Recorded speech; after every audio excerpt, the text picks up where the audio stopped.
des robes sur mesure pour les femmes de son quartier. Elle se levait à 5 heures tous les matins. Je cousais jusqu'à ce que mes filles se réveillent. Je les préparais pour l'école, et je cousais encore un peu. Je les prenais dans ses bras, préparais le dîner, les couchais, puis cousais jusqu'à minuit tous les jours. Pas de jour de congé, pas de vacances, aucune aide. Juste la tranquillité et ses 2 filles contre le monde. Pour ses voisins, elle était la femme discrète de l'appartement 4B. Douce, humble, toujours souriante. Même quand son sourire n'atteignait pas tout à fait ses yeux. Il savait qu'elle était divorcée. Il savait que son ex-mari était un personnage difficile. Mais il n'ignorait toute l'histoire. Personne ne la connaissait, car elle n'en parlait jamais. Ni du mariage, ni du divorce, ni des choses que Chinedu lui avait fait subir.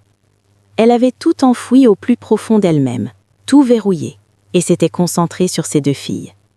Mais cette invitation était une clé qui allait tout révéler. Et pour comprendre pourquoi cette invitation l'avait tant bouleversée, il fallait comprendre ce que Chinedu Obiora lui avait pris. Adaï avait 33 ans. Elle venait de Houston, où elle avait grandi. Ses parents, tous 2 originaires du Ghana, lui ont inculqué de fortes valeurs, le travail, la bonté, la foi. Douée de ses mains, elle savait tout coudre. Sa mère lui avait appris, et sa grand-mère avait transmis son savoir-faire à sa mère.